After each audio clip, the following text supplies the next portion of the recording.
One of the reasons people get put off eating Parore is the black stomach lining, and also they may have tainted the flesh when filleting the catch. Here I demonstrate what happens when you cut through the rib bones into the gut. If you do fillet this way, make sure you cut away the rib bones and the black stomach lining and wash the fillets in salt water straight away. It's far better to fillet over the rib bones and not damage the gut cavity at all. Do you know what's going on with all these little fish? Not a lot of big ones. But hey, I've got a couple of keepers, so let's go home and I'll show you how we cook up a feed of Parore. Now, one thing about Parore, it's actually got a very delicate white flesh, not dissimilar to flounder. So it's pretty important to put a coating on it.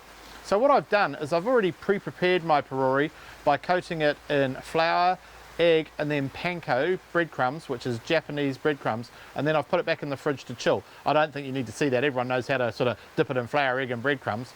But the next tip, we're honouring the weed eater, and what I'm going to do is toast up a little bit of nori, which is seaweed that you wrap your sushi in, to sprinkle over the top. So I'll do that now.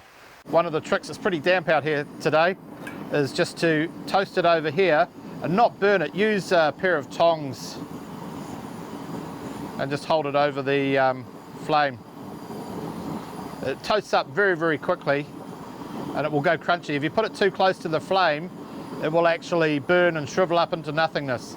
Toasting nori like this gives it a very, very quite strong taste of the sea and the weed. And I think with a fish like Parore, which is fairly delicate, it's nice to have that little bit of taste. And obviously it's seaweed, so Parore, gotta love it. Right, I've toasted my nori, and when you take it off the heat, it goes beautiful and crunchy. So it's got a nice textural element. And then I'm just gonna break it up in this little pot here. Try a bit now. Really unique flavour. I've got some rice bran oil in a pan here, and you want it to be at about 170, 180 degrees approximately. So not super smoking hot, but hot enough so that when the panko breadcrumbs hit the pan, they will sizzle immediately and seal. My oil's just about ready, so let's put them in and start cooking up Parore. Perfect, nice sizzle. I've cut the Parore into sort of what I would call little portion sizes. That should be nicely browned on one side. Beautiful. It takes on a really nice dark colour.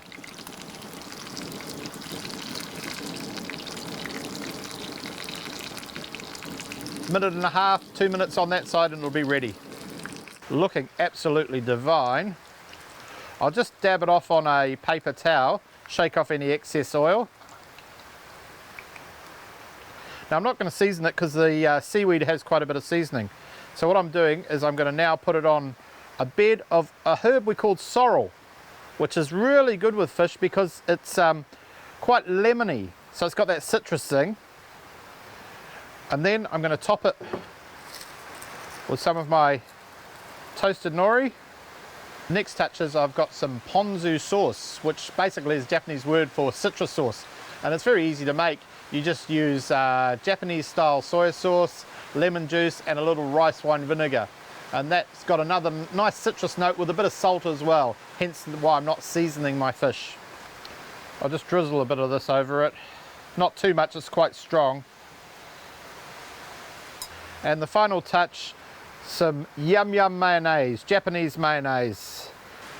So I tell you what, there's nothing wrong with this. You look at the flesh, it's beautiful and white, it's delicious to eat, and you know, great fun to catch.